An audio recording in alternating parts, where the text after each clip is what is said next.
Juntos mais uma vez para o nosso estudo em grupo. Estamos estudando nos domínios da mediunidade. Chico Xavier e André Luiz, no seu 8º livro. Hoje o capítulo 6, Psicofonia Consciente. Desdobravam-se os serviços da casa harmoniosamente. 3 guardas espirituais entraram na sala, conduzindo o infeliz irmão ao socorro do grupo. Nós já comentamos sobre o sistema de segurança das casas espíritas bem organizadas, né? Seguindo, era infortunado solteirão, desencarnado, que não guardava consciência da própria situação. Incapaz de enxergar os vigilantes que o traziam, caminhava à maneira de um surdo cego, impelido por forças que não conseguia identificar.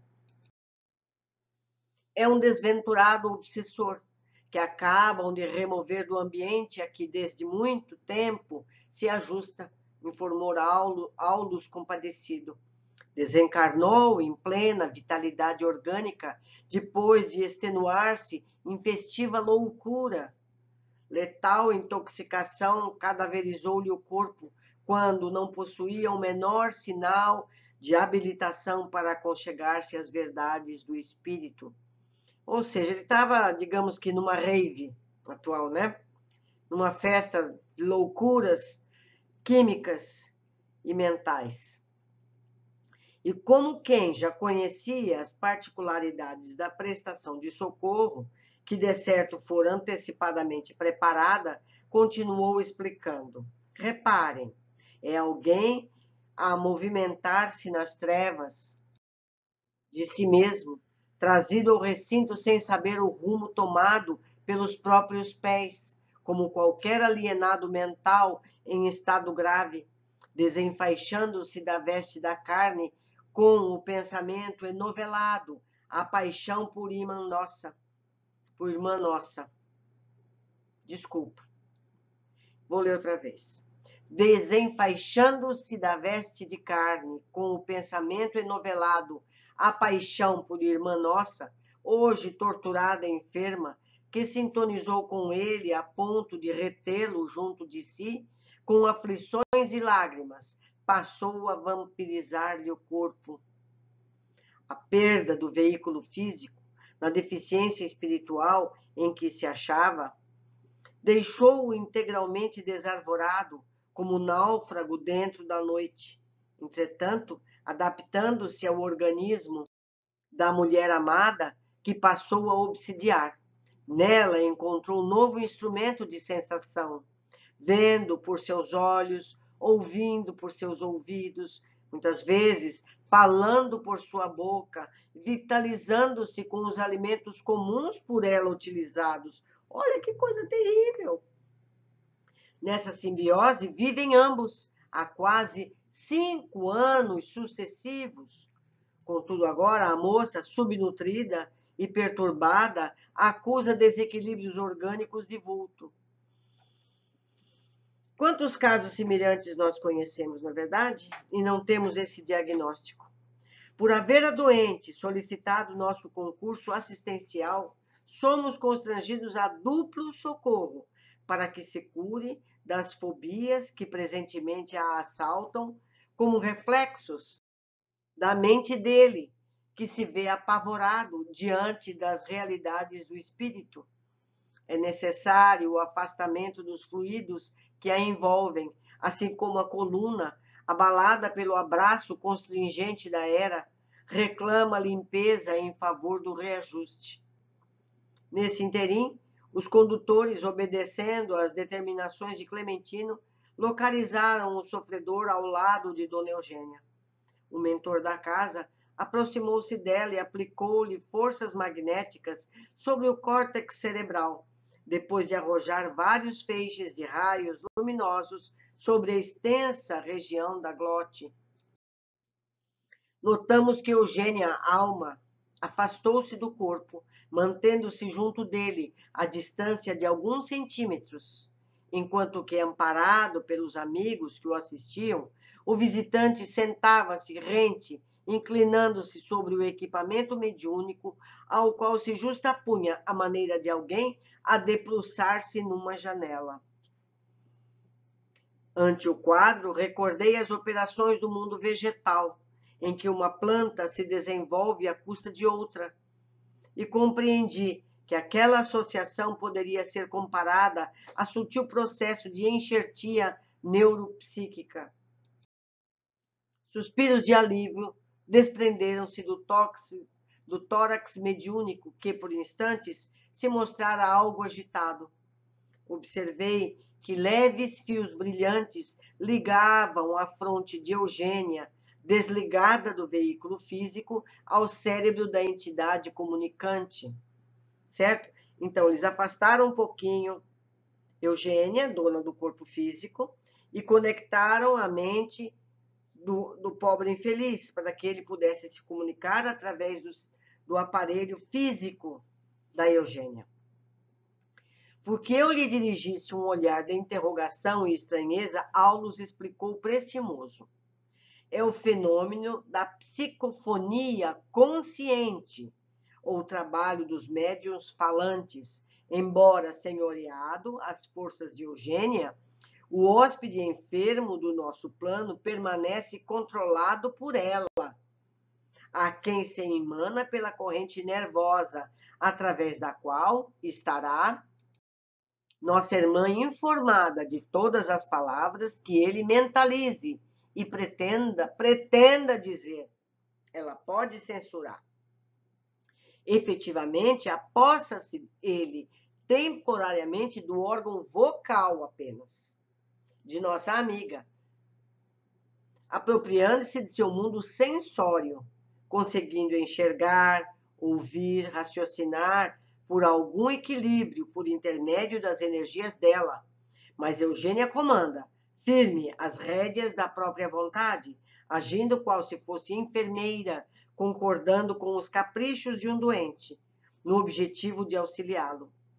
Esse capricho, porém, deve ser limitado, porque consciente de todas as intenções do companheiro infortunado, a quem empresta o seu carro físico, nossa amiga reserva-se o direito de corrigi-lo em qualquer inconveniência pela corrente nervosa, conhecer-lhe-á as palavras na formação, apreciando-as previamente, de vez que os impulsos mentais dele lhe repercutem sobre o pensamento sermento como verdadeiras marteladas. Pode, assim, frustrar-lhe qualquer abuso, fiscalizando-lhe os propósitos e expressões, porque se trata de uma entidade que lhe é inferior pela perturbação e pelo sofrimento em que se encontra e a cujo nível não deve arremessar-se se quiser ser-lhe útil. O espírito em turbação é um alienado mental, requisitando auxílio nas sessões de caridade, qual a que presenciamos. O primeiro socorrista é o médium que o recebe, mas se esse socorrista cai no padrão vibratório do necessitado que lhe roga serviço, há pouca esperança no amparo eficiente.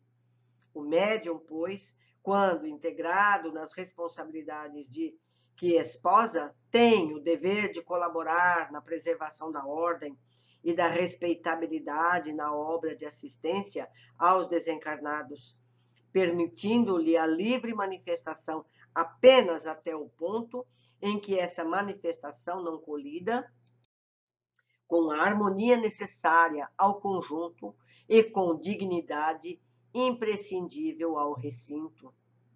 Então, alegou Hilário, nesses trabalhos, o médium nunca se mantém a longa distância do corpo. Sim, sempre que o esforço se refira a entidades em desajuste, o medianeiro não deve ausentar-se demasiado. Com um demente em casa, o afastamento é perigoso, mas se o nosso lar está custodiado por amigos cônscios de si, podemos excursionar até muito longe, porquanto o nosso domicílio demor-se-á guardado com segurança. No concurso aos irmãos desequilibrados, nossa presença é imperativo dos mais lógicos.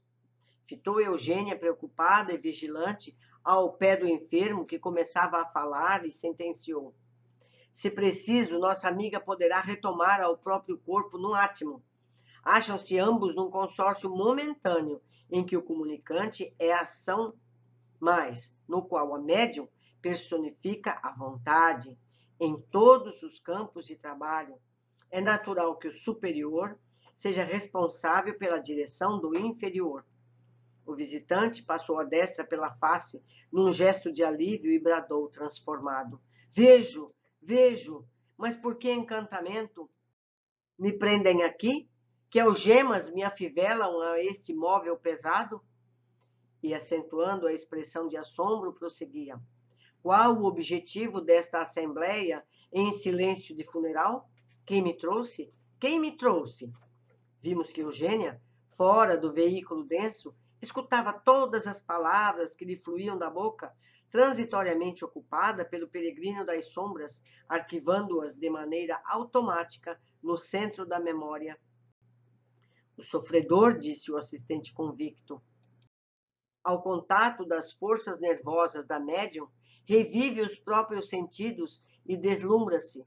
Queixa-se das cadeias que o prendem, cadeias essas que em 50% decorrem da contenção cautelosa de Eugênia. Ele se sente amarrado, mas na verdade é Eugênia que o mantém equilibrado, seguro dos seus movimentos. Porta-se dessa forma como um doente controlado, qual se faz imprescindível, uma camisa de força. E se nossa irmã relaxasse a autoridade? Inquiriu Hilário curioso. Não estaria em condições de prestar-lhe benefícios concretos, porque então teria descido ao desvairamento do mendigo de luz que nos propomos auxiliar, esclareceu o nosso instrutor com calma. E numa imagem feliz, para ilustrar o assunto, ajuntou: um médium passivo, em tais circunstâncias, pode ser comparado à mesa de serviço cirúrgico, retendo o enfermo necessitado de concurso médico. Se o móvel especializado não possuísse firmeza e humildade, qualquer intervenção seria de todo impossível. Mas nossa amiga está enxergando conscientemente a entidade que lhe associa o vaso carnal com tanta clareza quanto nós? Perguntei por minha vez, atento aos meus objetivos de aprendizado. No caso de Eugênia, isso não acontece, elucidou Aulus condescendente, porque o esforço dela na preservação das próprias energias e o interesse na prestação de auxílio, com todo o coeficiente de suas possibilidades, não lhe permitem a necessária concentração mental para surpreender-lhe a forma exterior. Entretanto, reproduzem-se nela as aflições, os achaques do socorrido. Sente-lhe a dor e a excitação, registrando-lhe o sofrimento e o mal-estar. Ao passo que se dilata a nossa conversação, o comunicante gritava contundente: estaremos, porventura, num tribunal?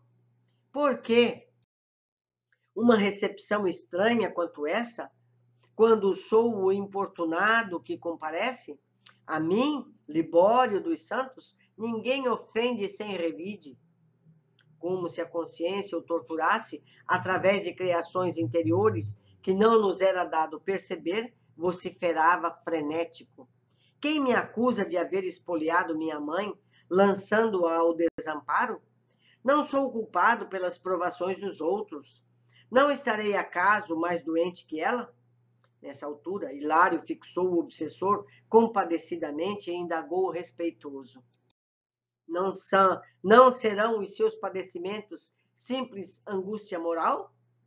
Não tanto assim, aclarou Aulus, e as crises morais de qualquer teor se nos refletem até no veículo de manifestação. O beneficiário desta hora tem o cérebro perispirítico dilacerado, e a flagelação que lhe invade o corpo fluídico é tão autêntica quanto a de um homem comum, supliciado por um tumor intracraniano. Olha que interessante. Demonstrando-se sumamente interessado no estudo, Hilário acentuou: se fôssemos nós, os companheiros encarnados, com sede de maiores conhecimentos da vida espiritual, Poderíamos submetê-lo a interrogatório minucioso? Estaria em posição de identificar-se perfeitamente? Aulus abanou levemente a cabeça e considerou. Nas condições em que se encontra, o cometimento não seria viável. Estamos abordando apenas um problema de caridade, que se reveste, porém, da mais elevada importância para a vida em si. Na hipótese de efetivarmos o tentame, conseguiríamos tão somente infrutuosa inquirição endereçada a um alienado mental que, por algum tempo, ainda se mostrará lesado em expressivos centros de raciocínio, trazendo consigo a herança de uma existência desequilibrada, fortemente atraído para a mulher que o ama e de que, em vez de desabrido perseguidor, a nada aspira, por agora, senão a vida parasitária junto à irmã de cujas energias se alimenta, envolvendo-a em fluidos enfermiços, e nela se apoia, assim como a trepadeira que se alastra e prolifera sobre um muro. Somando tudo isso ao choque oriundo da morte, não temos o direito de esperar dele uma experiência completa de identificação pessoal. Enquanto isso, Libório prosseguia alucinado. Quem poderá suportar esta situação? Alguém me hipnotiza? Quem me fiscaliza o pensamento? Valerá restituir-me a visão, manietando-me os braços? Fixando-o com simpatia fraterna, o assistente informou-nos. Queixa-se ele do controle a que é submetido pela vontade cuidadosa de Eugênia. Ruminando as indagações que nos fervilhavam a alma, Hilário objetou. Consciente a médio qual se encontra, e ouvindo as frases do comunicante que lhe utiliza a boca, assim vigiado por ela, é possível que Dona Eugênia seja assaltada por grandes dúvidas. Não poderá ser induzida a admitir que as palavras proferidas pertençam a ela mesma? Não sofrerá vacilações? Isso é possível, concordou o assistente. No entanto, nossa irmã está habilitada a perceber que as comoções e as palavras dessa hora não lhe dizem respeito. Mas e se a dúvida a invadisse? Insistiu meu colega. Então, disse Aulus Cortês, emitiria da própria mente positiva a recusa, expulsando o comunicante, anulando preciosa oportunidade de serviço. A dúvida, neste caso, seria congelante faixa de forças negativas. Todavia, porque Raul Silva iniciara a conversação com o hóspede revoltado, o orientador amigo convidou-nos a melhor observar. Interessantíssimo capítulo. Quantos casos semelhantes nós não conhecemos? Vamos às observações. Lá a gente detalha. Começa o capítulo que vai tratar da psicofonia consciente. Um grupo de guardas traz o infeliz desencarnado que morreu jovem, foi retirado do ambiente em que estava ligado na Terra. Com o pensamento enovelado, a paixão por uma irmã encarnada, hoje torturada, enferma, que sintonizou com ele a ponto de retê-lo junto de si, com aflições e lágrimas, passou a vampirizar-lhe o corpo. Olha só, eu vou fazer um parênteses aqui. Então, nós sabemos que ele morreu durante uma comemoração festiva dessas cheias de drogas de todo tipo, não é? A namorada, a mulher que o ama, chora por ele, clama por ele, e com isso ela o atrai para si. E passa a viver em comum no mesmo corpo. Ele passa a partilhar com ela. Como vemos, ó, nessa simbiose vivem ambos há quase 5 anos sucessivos. Quer dizer, por 5 anos, os pensamentos dela retêm esse homem que ela julga amar. Entendem?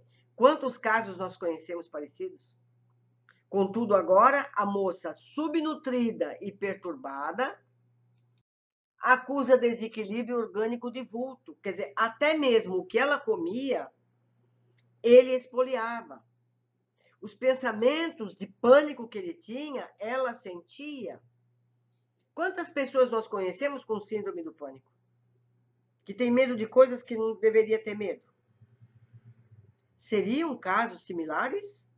É possível? É possível? Então, essas lições vêm nos mostrar possibilidades até então não cogitadas. Vemos aqui o risco dessas fixações mentais com pessoas que já morreram. E mais, isso pode acontecer também entre vivos. Há pessoas que são obsessoras de outras mentalmente, certo? Então, é preciso muito cuidado com as paixões excessivas, com os ódios excessivos, porque é a mesma coisa. O amor e o ódio são sentimentos similares em potência. Os dois podem amarrar seres. Mas vamos às observações que eu fiz. Vemos aqui as consequências do exagerado apego às pessoas, especialmente quando desencarnam. É criada uma ligação que passa a ser prejudicial a ambos, porque ele não seguiu o caminho dele, o encarnado e o desencarnado, gerando um estado doentio que tende à obsessão. Jesus nos disse: deixemos os mortos enterrarem os mortos. Isso não nos obriga a esquecer os nossos amados que partiram, mas a ter uma relação saudável de saudade, sem lágrimas, revoltas, desesperos exagerados por algo que não vai se modificar. O entendimento de que a pessoa vive agora uma vida pessoal em outro local precisa ser estabelecido no nosso entendimento. Certo? Então, e o que fez essa situação foi o amor entre duas pessoas. A gente acha amar não é ruim? Sim, mas a gente não pode ter apego. Quem ama, liberta, não é? Vamos adiante. André nos descreve o processo de ajustamento entre médium e o espírito, lembrando que cada caso tem resolução específica. Nós estamos analisando esse caso, essa médium, com esse espírito. Outros podem ser ligeiramente diferentes. Notamos que Eugênia, a alma, afastou-se do corpo, mantendo-se junto dele, à distância de alguns centímetros. Ela está presente. Enquanto que, amparado pelos amigos que o assistiam, o visitante sentava-se rente, inclinando-se sobre o equipamento mediúnico, ao qual se justapunha a maneira de alguém a desbruçar-se numa janela. Aquela associação poderia ser comparada a sutil processo de enxertia neuropsíquica. Eu reforço que todas as letras em amarelo são cópia fiel do original. Os meus comentários eu deixo em branco. Eu lembro, apenas a garganta espiritual se justapôs a médium, certo? Então, o espírito foi levado, porque ele estava contido, a justapor a garganta dele com a garganta da médium. Portanto, Eugênia continua com a sua lucidez pessoal. E detalha, é o fenômeno da psicofonia consciente, ou o trabalho dos médiuns falantes, embora senhoreado às forças de Eugênia, o hóspede enfermo do nosso plano permanece controlado por ela, a quem se emana pela corrente nervosa, através da qual estará nossa irmã informada de todas as palavras que ele mentalize e pretenda dizer. Então, ela sabe tudo que ele está pensando. Então, ela pode impedir que ele fale ou alterar aquela palavra pesada, densa, que não convém ser proferida. Seguindo, vemos a importância do controle vibratório que o médium deve manter. Certo? O primeiro socorrista é o médium que o recebe, Mas, se esse socorrista cai no padrão vibratório do necessitado, que lhe roga serviço, há pouca esperança no amparo eficiente.